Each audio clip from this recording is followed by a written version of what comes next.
nome é Gustavo Reck. Nós vamos trabalhar uma revisãozinha bacana aqui para a prova do AB, tá bom? Vamos conversar sobre direito tributário.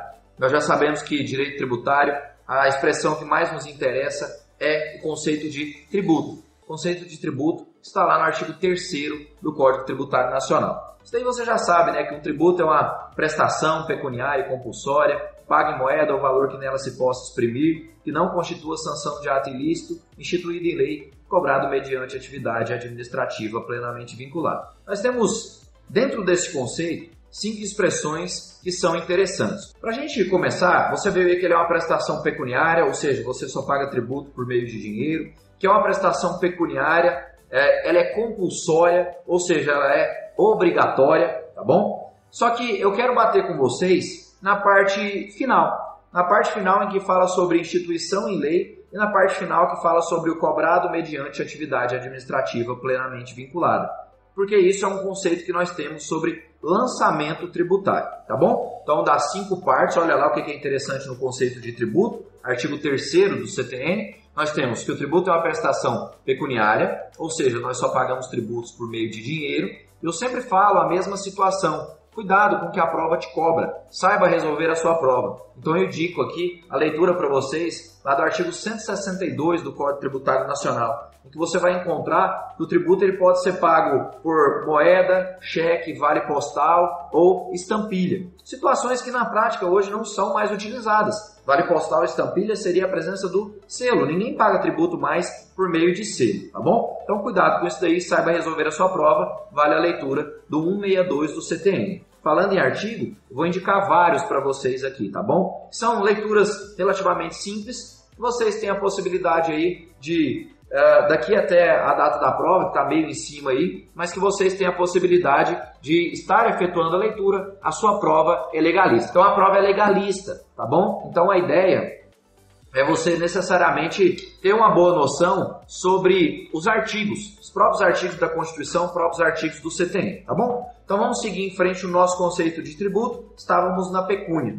Segundo ponto importante é que tributo é uma prestação compulsória, ou seja, obrigatória. Você não escolhe pagar o tributo.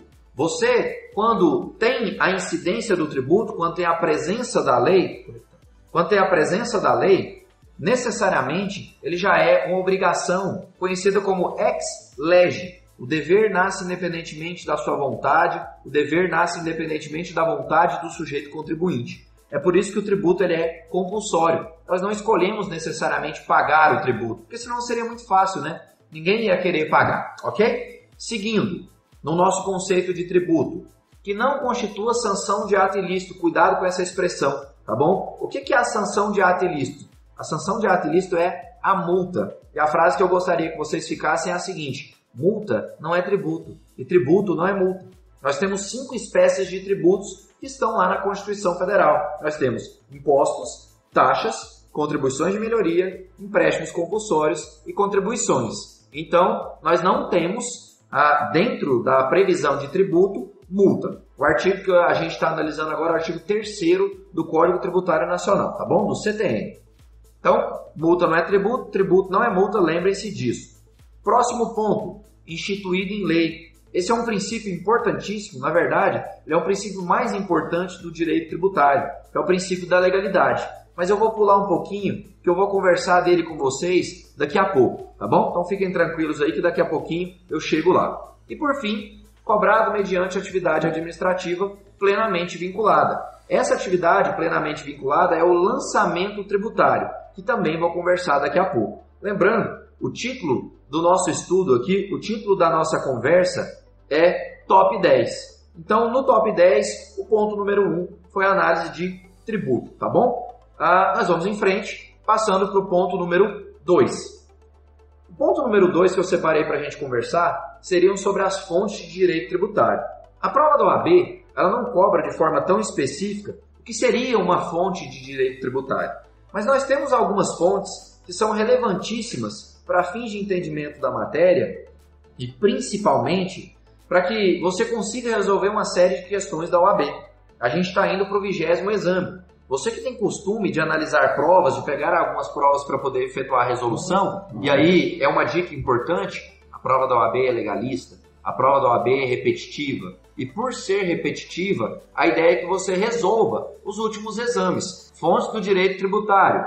Eu vou comentar só de duas. Nós temos N fontes. Você tem Constituição, Emenda à Constituição, Lei Ordinária, Lei Complementar, Decreto, Medida Provisória, Tratado e Convenção Internacional e por aí vai. Mas eu vou comentar com vocês de duas de forma específica. A primeira delas será a Lei Complementar. E aí nós vamos ver o seguinte. Lei complementar em direito tributário, ela pode servir para uma série de situações diferentes. E a dica importante que eu te dou é você conseguir assimilar o que uma lei complementar ela pode representar na nossa disciplina. Nós temos uma legislação importantíssima, que é o Código Tributário Nacional. Se vocês bem lembram, esse Código Tributário Nacional ele é de 1966. E se você está atento aí para as datas, sabe que a Constituição é de 1988.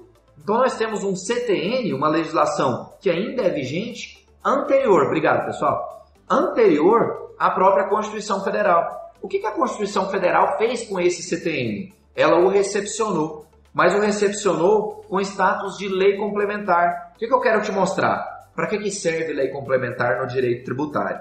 A dica que eu te dou é a leitura do artigo 146 da Constituição Federal.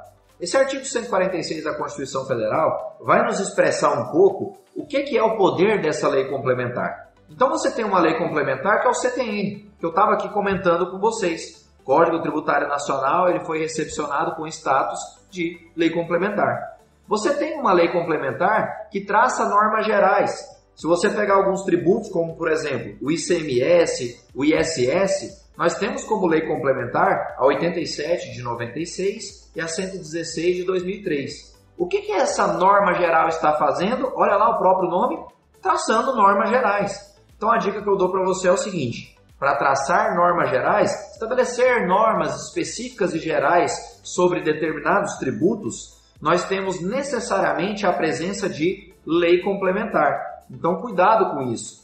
Norma geral só se traça por meio de lei complementar. Então eu te mostro através disso o segundo poder desta lei complementar para o direito tributário, tá bom? Terceiro ponto do que uma lei complementar pode representar para a nossa disciplina.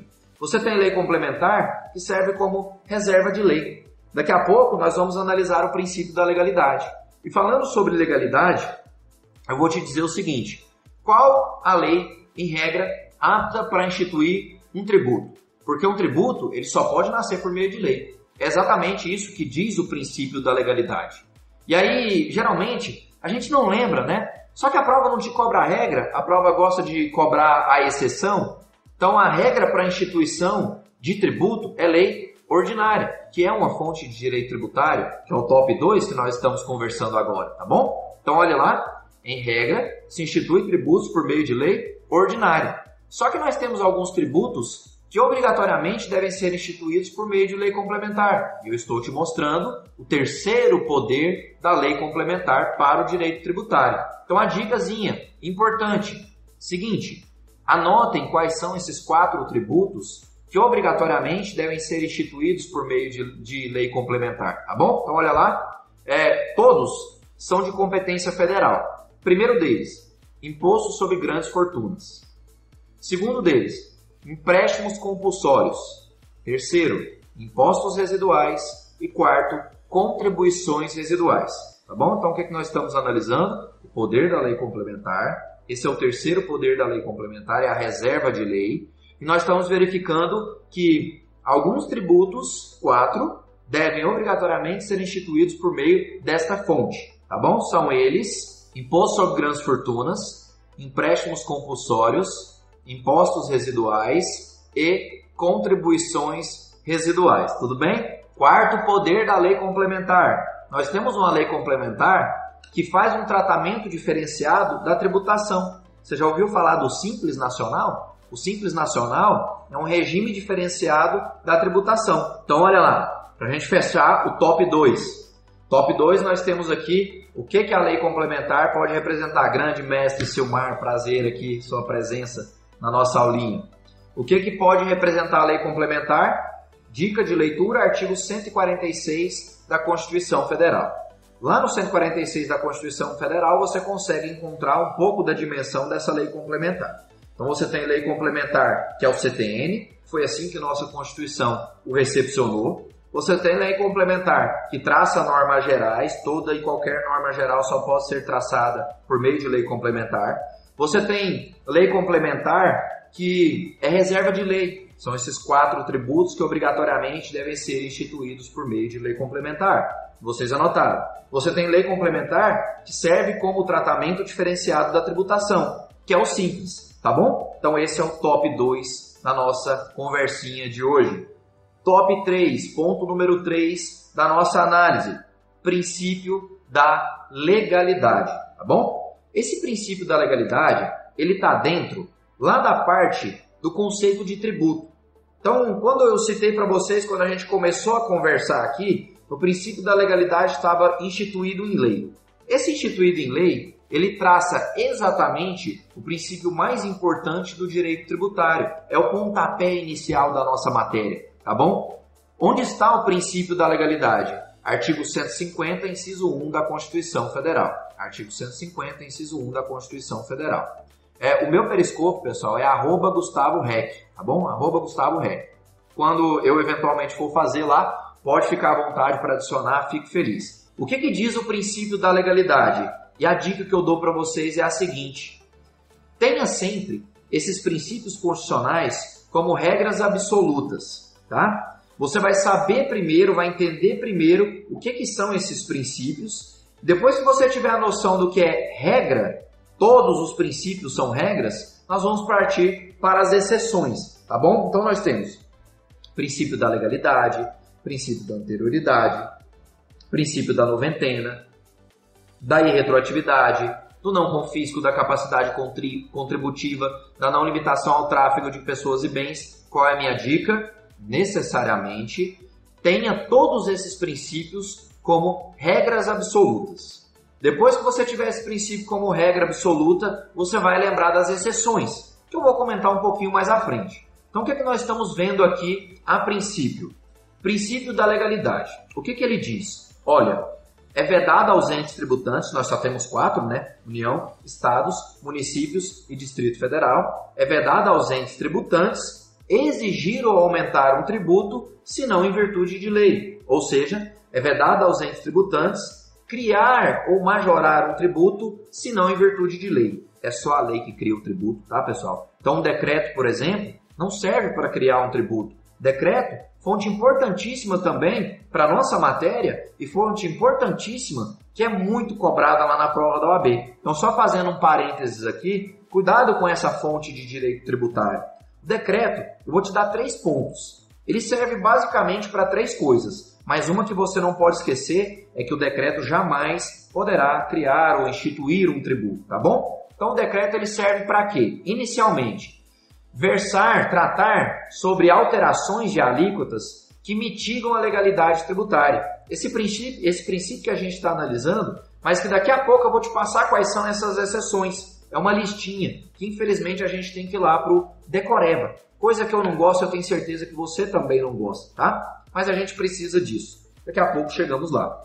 Segundo ponto, para que serve um decreto? Segunda vertente, um decreto ele serve para veicular ou instituir regulamentos. Nós temos vários regulamentos. Você tem regulamento do imposto de renda, do ITR, do IPI, do ICMS e etc. Então ele serve para veicular ou instituir regulamentos. A lei cria o tributo, mas o regulamento vai regulamentar. Tem algumas coisas que são simplesmente básicas. E o terceiro ponto, para que um decreto serve? Ele serve para tratar sobre matérias não submetidas à reserva legal. Ou seja, aquilo que a lei não dispôs, o decreto poderá fazer. Mas lembre-se, para criar um tributo é tão somente a lei que pode fazer. É isso que diz esse princípio que a gente está analisando. Então olhe lá, artigo 150, inciso 1 da Constituição Federal, princípio da legalidade tributária. É vedado aos entes tributantes criar ou majorar um tributo, se não em virtude de lei. Dica, amor, tenha isso como regra. Regra absoluta. Daqui a pouquinho a gente vai para a lista de exceção da legalidade. E outro cuidado importante é que você não seja levado à confusão de outro princípio. Princípio que não é sinônimo da legalidade. mas sim um princípio complementar. E a dica é você analisar esses princípios como paralelos.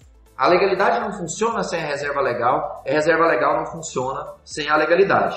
Artigo 97 do CTN, princípio da reserva legal. Então esse artigo 97 do CTN expressa o princípio da reserva legal, que diz o seguinte: vamos lá para a legalidade, e aí você vai ver pelos conceitos que são coisas diferentes. Legalidade, para criar ou aumentar um tributo, é só a lei. Que lei que é essa? Em regra, lei ordinária. Professor, só lei ordinária? Não. Será complementar em apenas 4 casos. Quais são? Vamos repetir. Imposto sobre grandes fortunas, empréstimos compulsórios, impostos residuais e contribuições residuais. Não esqueça dessa listinha. Professor, como que a prova? Vou chegar na competência, pode ficar tranquilo, tá? É o nosso top 5, ponto número 5 do top 10, ok? Boa noite, pessoal. Obrigado aí pela presença. Então, olha lá, o princípio da legalidade, continuando a nossa análise, ele tem que trazer uma lei, que em regra é lei ordinária. Ela poderá ser complementar em 4 casos. Professor, como é que a prova vai cobrar isso aqui de mim? Ela vai cobrar da seguinte maneira. Ela vai te contar uma historinha. Vai falar assim, exemplo, determinado contribuinte deixou de efetuar o pagamento do tributo sob o argumento correto de que o tributo deveria ter sido instituído por meio de lei complementar e foi instituído por meio de lei ordinária. E ele vai fazer lá nas opções: marque abaixo o tributo objeto de discussão nesse recurso, nessa ação. E aí ele vai listar, na OAB são 4 opções, ele vai listar 4 tributos e dentre eles ele vai colocar um que deveria ter sido instituído por meio de lei complementar. Tá bom? Então vamos dar um exemplo. Você está impugnando um tributo que foi criado por meio de lei ordinária e deveria ter sido por meio de lei complementar. Então, quais são os tributos? Letra A, ITR. Letra B, imposto de importação. Letra C, CID combustível. Letra D, empréstimos compulsórios. O que você precisava saber? Olha, quais são os tributos que obrigatoriamente devem ser criados por meio de lei complementar? Aquela listinha que nós anotamos. No segundo dessa lista, empréstimo compulsório. Você marcaria a letra D do exemplo que eu citei para vocês. Tá bom? Então é assim que a prova pode te cobrar. E deixa eu te dar uma frase aqui para você não confundir e não errar na hora da prova. Medida provisória pode legislar em matéria tributária? Sim, tá bom? Medida provisória pode legislar em matéria tributária. Agora, a frase é: onde lei complementar versar, medida provisória não irá legislar. Isso significa que, quando um tributo for instituído ou tiver que ser instituído por meio de lei complementar, ele jamais poderá ser criado ou majorado por meio de medida provisória. Isso é um travamento constitucional. Isso está lá no artigo 62, parágrafo 1º, inciso 3 da Constituição Federal. Tudo bem? Então, cuidado com essa expressão e não confunda. O tributo que é criado por meio de lei ordinária ou majorado por meio de lei ordinária, medida provisória pode? Pode. E se for lei complementar, pode? De maneira alguma. É o travamento do 62, parágrafo 1º, inciso 3. E falando em 62, e falando que a sua prova é legalista, fica aí mais uma dica. Leitura desse artigo 62 já foi bastante cobrado lá na prova da OAB. Tudo bem?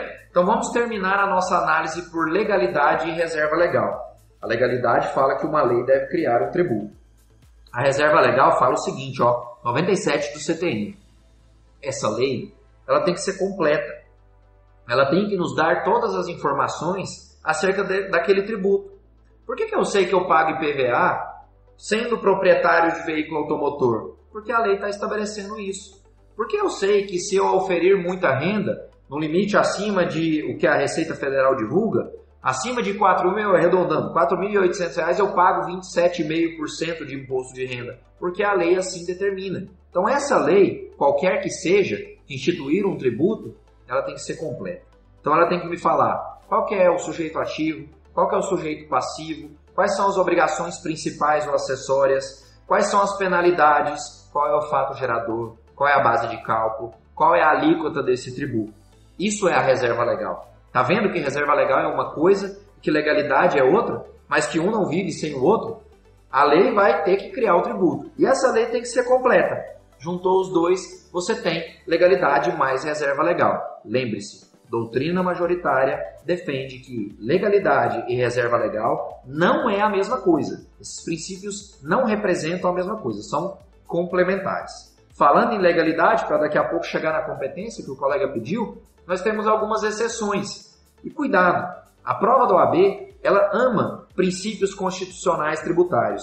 Especialmente, ela ama 4. Ela gosta da legalidade, que é esse que a gente está analisando. Ela gosta da anterioridade, da noventena e da irretroatividade, sem prejuízo dos outros. Se nós pegarmos a Constituição, nós teremos aí mais de 15 princípios que estão regramentados no próprio texto da Carta Magna. Tudo bem? Então o detalhe aqui é o seguinte, tenha todos esses princípios como regra absoluta. Então vamos para a exceção à legalidade. Depois que você entende a regra, a gente vai para a exceção. Então, primeiro para a regra. Professor, repetitivo? É isso mesmo, é para a gente fixar, tá bom? Então olha lá, todo tributo só pode ser criado ou majorado por meio de lei. Essa é a nossa regra. Olha a exceção que eu vou te mostrar através de lista, mas toma cuidado. O que representa exceção à legalidade? Significa que alguns tributos nós estamos falando de criação e majoração. Alguns tributos podem ser majorados, ter suas alíquotas majoradas, ou por meio de decreto, essa fonte que a gente conversou agora há pouco, ou por meio de portaria do Ministério da Fazenda. Vamos lá? O que é a regra? Para criar ou majorar um tributo é só a lei. Ordinária, na maioria. Complementar, em 4 casos. Qual é a exceção à legalidade? Apenas na vertente de majoração, de aumento do tributo e aumento da alíquota. Vou te dar 2 conceitos bobinhos. Primeiro um conceito lá da doutrina, que você não vai entender nada, e depois o meu conceito, tá? Qual a diferença entre base de cálculo e alíquota? A base de cálculo, pessoal, olha a doutrina, é uma grandeza econômica a qual vai incidir um percentual e entregar o montante tributável. Você escuta e pensa, meu Deus do céu, o que é isso? A base de cálculo é um valor, tá bom? Então vou exemplificar para ficar simples para você. Qual é a base de cálculo do IPVA? É o valor venal do veículo. Então, se o seu veículo vale 50 mil reais, essa é a base de cálculo. Manaus, obrigado pela presença. O que é a alíquota? A alíquota é um percentual, é aquele porcento, tá? No imposto de renda. Nós temos 7,5%, 15%, 22,5% e 27,5%. Isso é uma alíquota, tá bom? Então, a base de cálculo é um valor e a alíquota é um percentual. Quando a gente multiplica a base de cálculo com a alíquota, em regra, nós temos um montante tributável. Ou seja, quanto nós pagamos. Vamos lá para o IPVA de novo? A base de cálculo é o valor venal do veículo. Então, se o seu carro vale 100 mil reais, essa é a grandeza que vai multiplicar no percentual. Como o IPVA é um imposto estadual, cada estado vai livremente dispor sobre esse percentual, sobre essa alíquota. Eu vou ficar no meu estado. O IPVA do estado de Goiás é, infelizmente, um dos mais caros do Brasil. E a maior alíquota que nós temos aqui é de 3,75. Se você multiplicar 100 mil por 3,75, você encontra quanto que você paga ou pagaria de IPVA, tá bom? Então essa é a expressão que nós temos. Essa é a expressão que nós temos em relação à própria base de cálculo versus alíquota. Eu não quero que você confunda. Por quê? Porque essas exceções estão em cima da alíquota, tá bom? Então, exceção à legalidade, os entes tributantes podem majorar determinados tributos, a alíquota de determinados tributos, por meio de decreto ou portaria do Ministério da Fazenda. Tudo bem? O que você vai anotar agora? Lista de exceção da legalidade. Lembra da regra? Parte para a exceção. O que é exceção à legalidade? Quais são os tributos? Então, nós temos aqui imposto de importação, imposto de exportação, o IPI, o IOF e a CID combustível.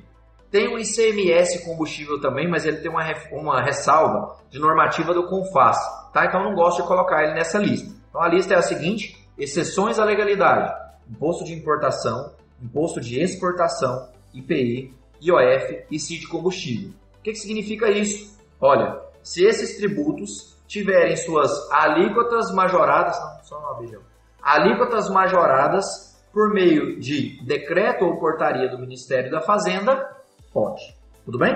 Então esse é o primeiro princípio. Segundo princípio, que despenca lá na prova da OAB. Repetindo a listinha, vamos lá. Exceção à legalidade. Imposto de importação, imposto de exportação, IPI, IOF e CID combustível. São 5. Tá? Significa que esses tributos podem ter suas alíquotas majoradas ou por decreto ou portaria do Ministério da Fazenda. O resto tudo só pode ser feito por meio de lei, a nossa regra. Tudo bem? Então cuidado com isso. Vamos lá. Seguindo. Anterioridade, o próximo princípio. Qual é a regra da anterioridade? Todo tributo que for criado ou majorado só poderá ter a sua cobrança no exercício financeiro seguinte. O que é exercício financeiro seguinte? É ano seguinte, tá bom? Então todo tributo que foi criado ou majorado só pode ser cobrado no ano seguinte. Essa é a nossa regra.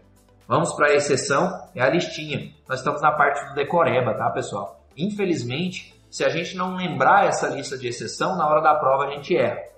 Então vamos lá. Lista de exceção à anterioridade, conhecida como anterioridade genérica ou anterioridade anual. Olhe lá, é a mesma lista da legalidade com 2 acréscimos. Preste atenção, quem está anotando vai ver isso. Então vamos? Importação, exportação, IPI, IOF, o IEG, é o Imposto Extraordinário de Guerra, tá bom? IEG, empréstimos compulsórios só em 2 condições. Deixa eu fazer uma pausa aqui e eu repito a lista, hein? Empréstimos compulsórios, eu até usei como exemplo numa questão aqui, ele está lá no artigo 148 da Constituição. Se você buscá-lo, nós temos 2 incisos. Um inciso que traz a possibilidade de implementação desse tributo, que tem característica especial. Então, empréstimo compulsório, inciso 1, ele pode ser cobrado em vista de calamidade pública ou guerra externa. Inciso 2, investimento público de caráter urgente e relevante interesse nacional. O que é exceção à anterioridade, bem como exceção também à noventena? Só nessas 2 primeiras vertentes, no inciso 1. Tá? Então vamos voltar para a lista. Importação, exportação, IPI, IOF, IEG, empréstimos compulsórios para calamidade pública ou guerra externa e a CID combustível. É a mesma lista da legalidade com esses 2 acréscimos. IEG, empréstimos compulsórios para calamidade pública ou guerra externa. Ok? Terceiro, desculpa estar corrido aqui, mas o texto é top 10. Eu estou no top 4. Próximo, princípio da noventena. O princípio da noventena diz: todo tributo que for criado ou majorado, ele só pode ser exigido depois de 90 dias, ou da sua criação, ou da sua majoração. Para que servem esses princípios? Princípios que são orientadores para se evitar a surpresa tributária, para que você possa se preparar para a incidência dessa exação, para que o seu bolso, o seu patrimônio não seja invadido de forma inadvertida, tá bom? Então cuidado com isso. Então vamos lá, seguindo aqui, noventena é isso, só pode cobrar o tributo depois de 90 dias. Professor, vamos lembrar da regra. Agora a gente vai partir para a exceção. Listinha, a última do decoreba, hein? Então, listinha de exceção à noventena. Importação, exportação, cuidado, ó, sai o IPI, pega a lista anterior, da anterioridade aí. Você vai ver que a lista é a mesma, mas nós temos 2 trocas, tá bom? Então, ó, importação, exportação, sai o IPI e entra o imposto de renda. Então, nessa terceira lista que você está anotando, importação, exportação, imposto de renda, IOF, IEG, mesma coisa, empréstimos compulsórios para calamidade pública ou guerra externa, a mesma coisa, e por fim, alterações na base de cálculo do IPVA e do IPTU. Alteração da base de cálculo do IPVA e do IPTU. Ponto número 5. O colega pediu aí agora há pouco. Professor, fala sobre competência. Quem resolve prova anterior da OAB viu que isso daí caiu na última prova, se não me engano, na penúltima prova da OAB, é uma questão exatamente em cima disso. O mais importante de você lembrar é esse paralelo que eu vou te dar agora. Com esse paralelo aqui, você resolve uma série de questões e geralmente a OAB cobra aqui. O que você precisa saber? A diferença entre competência tributária e capacidade tributária ativa. Competência tributária e capacidade tributária ativa. Vamos por partes? O que é competência tributária? Competência tributária é o poder que os entes tributantes, só repetindo aqui o que a colega pediu, a alteração na base de cálculo está dentro da lista de exceção da noventena. Alteração da base de cálculo do IPVA e do IPTU. Se alterar a base de cálculo, por exemplo, majorar a base de cálculo do IPVA no final do ano, não precisa esperar 90 dias, porque isso é exceção à noventena. se majorar a base de cálculo do IPTU, exemplo, em 31 de dezembro de 2016, já em 1º de janeiro do ano seguinte, 1º de janeiro de 2017, já poderia exigir essa cobrança, tá bom? Então a surpresa tributária ficaria mitigada. Mas são as exceções que nós temos, tá? Isso é normal. Ok? Seguindo aqui, a competência. Vamos voltar para o conceito. O que é competência tributária? É o poder que os entes tributantes têm, aqueles entes tributantes lá da Constituição Federal. E uma pergunta, uma pausa. A Constituição Federal, ela cria tributos? Não cria, pessoal. A Constituição Federal, ela outorga poder. Ela outorga competência para que os entes tributantes o façam. Essa competência tributária que a gente está estudando agora. Tá? Então, o que é competência? É o poder que os entes tributantes têm, União, Estado, Município e Distrito Federal, para criar os tributos que estão exaustivamente enumerados na Constituição Federal. Eu sugiro que vocês lembrem de 3 expressões. É o poder que os entes tributantes têm para criar, arrecadar e fiscalizar os tributos que estão exaustivamente enumerados na Constituição Federal. Esse é o conceito de competência tributária. Você vai botar um versus assim, ó. Competência está de cá versus capacidade tributária ativa. Então, competência tributária, lá embaixo, você vai colocar o CAF. É o poder que os entes tributantes têm para criar, arrecadar e fiscalizar. CAF. E do outro lado, capacidade tributária ativa, olha o conceito dela. É o poder que os entes tributantes têm para arrecadar e fiscalizar. Ou seja, tão somente arrecadar e fiscalizar. Criar, não. Criar é só competência. E por que a gente faz esse paralelo? Você vai lembrar um monte de I, tá bom? Porque a competência tributária, escuta aí, ela é indelegável, irrenunciável, intransferível, imprescritível. E se a gente erra esse tipo de questão na prova, é mais um I. A gente vira um idiota. A gente não pode errar esse tipo de questão na prova. Tá? O que eu estou te dizendo? Que a competência tributária, ela é indelegável. Geralmente a prova do OAB te pergunta isso. Tá? Então ela é indelegável, irrenunciável, intransferível, imprescritível. Leia-se, poder de criar um tributo não pode ser delegado. Agora, um poder de arrecadar e fiscalizar pode. E é isso que nós damos o nome de capacidade tributária ativa. Então, a delegação dos elementos da capacidade tributária ativa, arrecadação e fiscalização é permitido. É o que nós damos o nome de parafiscalidade. Isso está lá no artigo 7º do CTN. 7º do CTN. Vale a leitura. Todo artigo que eu estou te falando aqui, você tem que passar lá rapidinho. A parafiscalidade, ela pode ser pega de volta? Ela pode ser retomada para o ente que a delegou? Capacidade, hein? Competência não se delega. Pode. A prova da OAB perguntou isso no exame retrasado. E a resposta correta estava nesse artigo 7º que eu indiquei para vocês. Especialmente no parágrafo 2º do artigo 7º. Tudo bem? Então, cuidado com isso daí. Paralelo entre competência tributária e capacidade tributária ativa. Nas últimas 10 provas da OAB, de forma direta ou de forma indireta, isso foi exigido mais de 6 vezes. Então você está vendo que competência tributária é uma matéria que não cai não, né? Ela despenca.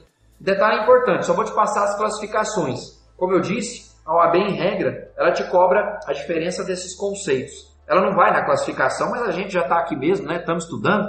Então vamos lá. Competência ela pode ser de 6 espécies: privativa, comum, cumulativa, especial, residual e extraordinária. Privativa, comum, cumulativa, especial, residual e extraordinária. Tudo bem? Bastante atenção em relação a isso. Nós vamos assim para o ponto número 6 do nosso top 10, que é o fato gerador. Aqui vai ser rapidinho. Eu só tenho uma dica para te dar. Então é o artigo 178 do CTN. O que é o artigo 178 do CTN vai dizer sobre isenção? Deixa eu te dar uma dica primeiro. Professor, como é que eu atribuo uma isenção? O que é uma isenção? A isenção, pessoal, é uma dispensa legalmente qualificada. Significa que você tem uma lei que cria o tributo e você tem uma lei que dispensa o tributo. Pode ser a mesma lei ou pode ser outra lei. Mas o que você precisa lembrar é o seguinte, a frase: o poder de tributar apresenta simetria com o poder de isentar. Ora, se eu tributo por meio de lei, como que eu vou isentar? Só por meio de lei. Decreto jamais irá atribuir isenção. E a prova da OAB perguntou isso várias vezes. Era a resposta correta lá do 17º exame. tá? Então, decreto não isenta, é só lei que isenta, ok? Então vamos lá. Poder de tributar apresenta simetria com o poder de isentar. O que diz esse artigo 178? O artigo 178, ele fala exatamente que essa isenção, ela pode ser revogada ou modificada a qualquer tempo. Então você vai guardar a regra, a dica é a mesma, hein? Você vai guardar a regra para depois você guardar a exceção. Então a regra é a seguinte: uma isenção, uma dispensa legalmente qualificada, ela pode ser revogada ou modificada a qualquer tempo. Agora a gente vai para a exceção, é o salvo. Salvo se ela tiver tempo mais condição. Salvo se ela tiver tempo mais condição. Eu vou ficar com um exemplo aqui de Goiás para vocês entenderem porque é facinho, tá? O veículo novo aqui em Goiás não paga IPVA. E o veículo com mais de 15 anos de fabricação também não paga. Por quê? Porque ele está isento. Ele está dispensado do pagamento do IPVA. Isso é uma isenção. A lei do estado de Goiás, ela só traz condição. Então, se ela só traz condição, significa que ela pode ser revogada ou modificada a qualquer tempo. Agora, se essa lei trouxesse condição mais tempo, ela não poderia ser revogada durante a vigência da lei. Então, olha o que é o tempo nesse tipo de questão. O veículo novo e o veículo com mais de 15 anos de fabricação estão dispensados, estão isentos do IPVA. Tal lei terá validade pelo prazo de 5 anos. Tal lei terá validade pelo prazo de 2 anos, de 10 anos. Esse é o tempo, tá bom, pessoal? Então, uma lei que tem tempo mais condição, ela só pode ser revogada ou modificada depois desse período que se esgotar. 2, 5, 10 anos, o que a lei estabelecer. Ou, obviamente, se o contribuinte não tiver mais a condição. Se eu abraço a condição da lei, eu estou dispensado. Se eu não abraço a condição da lei, obviamente não. Então, a regra, a isenção pode ser modificada ou revogada a qualquer tempo, salvo se ela tiver tempo ou condição. Tirando a última prova, essa questão caiu 3 vezes seguidas. Foram 3 exames que cobraram a mesma coisa. Então leia o artigo 178 do CTN. Tudo bem? Para a gente fechar o nosso top 10, é o nosso último ponto, é um comentário que eu vou fazer com vocês sobre execução fiscal. Essa matéria tinha um tempinho já que a prova da OAB não estava explorando. Mas na última prova ela cobrou 2 de 4 questões. Ela cobrou 2 questões sobre execução fiscal. Execução fiscal, pessoal, nós temos a LEF, Lei de Execução Fiscal. É a Lei 6830 de 80. E aí, como o nosso tempo está curto, eu vou dar uma dica para vocês. São 4 artigos que vocês têm que efetuar a leitura, tá bom? Primeiro artigo é o artigo 8º. Esse artigo 8º te fala sobre prazo de citação para pagamento. O prazo é de 5 dias. E a outra dica é a seguinte: esquece CPC, tá bom? Nós temos uma lei própria para reglamentar essa execução fiscal. Então esquece o CPC, o que vale aqui é a LEF, 6830 de 80. Então, leitura do artigo 8º. A maioria dos prazos para pagamento lá na execução civil do CPC é de 3 dias. E aqui na LEF é de 5, então a prova vai trocar para te confundir. Você não vai cair nessa, hein? Próximo artigo, artigo 16. Esse caiu na última prova. Quem leu esse artigo acertou a questão da última prova. Então você vai ler lá, que é o que fala de uma das formas de defesa da execução, que são dos embargos à execução fiscal. Você tem prazo de 30 dias. Olha quem pensa no CPC. CPC, o prazo para embargar é de 15 dias. A prova vai trocar, tá bom? Então não seja levado à confusão em relação a isso. Então 30 dias é o prazo que você tem para poder embargar. Próximo artigo que você vai ler é o artigo 38, especialmente o parágrafo único do artigo 38. E para a gente fechar, que nós estamos no limite do nosso prazo, infelizmente, o artigo 40 da LEF. Na minha humilde opinião, a questão mais maldosa da história da OAB, ela veio em cima de um paralelo do artigo 40 da LEF. Esse você tem que ler, de qualquer maneira, tá? E ela tentou confundir a prescrição intercorrente com a prescrição para a propositura da ação, tá bom? Ela pegava a prescrição da perda do direito de ação, que é aquela que a gente vê lá no artigo 174 do CTN, e tentou te confundir com a prescrição intercorrente, ou seja, aquela processual, quando você não consegue buscar o seu crédito dentro da própria ação de execução. Pergunta, colega, interessante. Se não aplica nada do CPC. Aplica. Mas só aplica o CPC de forma subsidiária. Aquilo que não está na LEF, aplica-se o CPC. Tudo bem? Então, cuidado com isso. Você vai esquecer o CPC até o momento que a LEF ela for faltante nesse sentido. Então, a LEF vai disciplinar tudo de execução fiscal, aquilo que não está na LEF, aí sim você vai para o CPC. Dificilmente a OAB cobra algo que vai para esse sentido, tá bom? Ela cobra em regra aquilo que está na LEF mesmo. Então, olha só, pessoal, você vai efetuar a leitura do artigo 40 da LEF, especialmente do parágrafo 4º, e você vai ver isso em caso de omissão. No caso de omissão da LEF, ele vai para o CPC. E a súmula 409 do STJ. Súmula 409 do STJ. Quem leu essa súmula, você sabe que a OAB ela não cobra em regra súmula, né?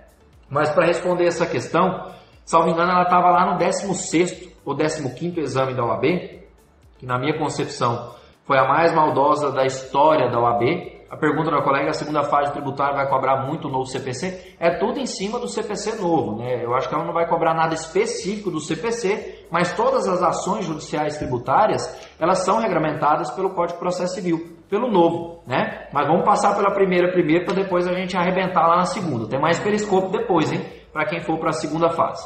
Então, só para a gente fechar, pessoal, leitura da súmula 409 do STJ e do artigo 40 da LEF. Especialmente o parágrafo 4º, porque nós temos uma diferença daquela prescrição que pode ser reconhecida de ofício sem nenhuma condição, que é a da 409, e daquela prescrição intercorrente que precisa de uma condição, que é a que está no 40. E ela é a seguinte: lá no artigo 40 você vai ver que o juiz poderá reconhecer a prescrição de ofício desde que ouvida a fazenda pública. Essa é a intercorrente, é a que ocorre dentro do processo. Lá no juízo de admissibilidade, súmula 409 do STJ, no juízo de admissibilidade, se o juiz vê que o fisco perdeu o seu direito de ação, que isso nada mais é que a prescrição, ele pode reconhecer, é o que fala a súmula, hein? Ele pode reconhecer essa prescrição de ofício sem nenhuma condição. Então ele não tem que ouvir fazenda pública. 90% das pessoas marcaram que ele tinha que ouvir a fazenda pública. Mas pelo que a questão da prova da OAB tratou, ela estava querendo essa da súmula 409. Pouquíssimas pessoas acertaram essa questão, que na minha concepção, de 19 exames, no caso lá na época de 16 exames, se não me engano foi essa prova mesmo, foi a questão mais maldosa da história da OAB. Tá bom, pessoal? Súmula 409 e artigo 40 da LEF. O artigo 40 da LEF, ele fala que a prescrição pode ser conhecida de ofício pelo juiz, desde que ouvida a fazenda pública. Tem uma condição aí, tá vendo? Ouvir a fazenda pública. A prescrição, que é a do juízo de admissibilidade, quando a fazenda pública protocola a ação de execução fiscal, o juiz vai despachar ela, né? Esse despacho, inclusive, ele serve para interromper a prescrição. Me veio uma frase importantíssima aqui agora que eu vou te falar. Isso aqui já despencou na prova da OAB. Mas vamos lá, não é hora agora. Ele vai fazer o juízo de admissibilidade dele, ver se essa ação cumpre suas condições, etc.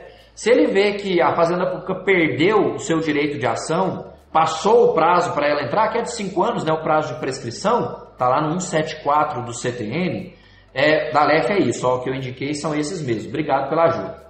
Se o juiz vê que ele perdeu o prazo de ação, do direito de ação, ele reconhece a prescrição de ofício sem nenhuma condição, ele não precisa ouvir ninguém. É isso que fala a súmula 409, tá bom? Agora, se tiver diante do processo a prescrição processual, aí você vai para o artigo 40, parágrafo 4º da LEF, tá bom? Realmente a prova do OAB está bem bacana na área de direito tributário, né? Ela tem exigido um pouquinho, mas é o que eu sempre digo em todas as aulas que eu ministro, é uma prova extremamente resolvível. Infelizmente, infelizmente para quem assiste e infelizmente para quem não pode assistir, as aulas que eu ministro no cursinho, em vários cursinhos, eu cito alguns passos. Os passos são os seguintes: você tem que assistir a aula, ler o material e ler os artigos, tá bom? O negócio é o seguinte, sobre prescrição, é a perda do direito de ação, tá bom? É a perda do direito da pretensão executiva, no fim das contas daria a mesma, porque a ação que o fisco tem para cobrar é a ação de execução fiscal, é a ação executiva,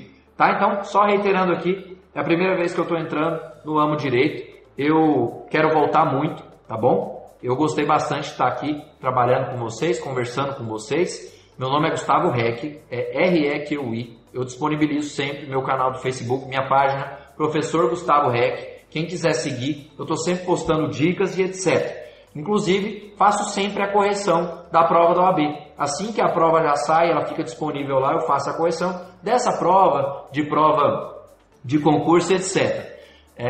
Então, obrigado, pessoal, pelos elogios aí em relação à aula, tá bom? Espero realmente que tenham gostado. Fico muito feliz e me coloco à disposição. Pessoal, obrigado, viu? Prazerzão. Fiquei muito feliz para estar por aqui. Então, pessoal, olha lá, deixa eu só deixar uma última mensagem aqui para vocês para a gente não perder tanto o foco. Acreditem na competência e na capacidade de vocês. Grande abraço e até a próxima.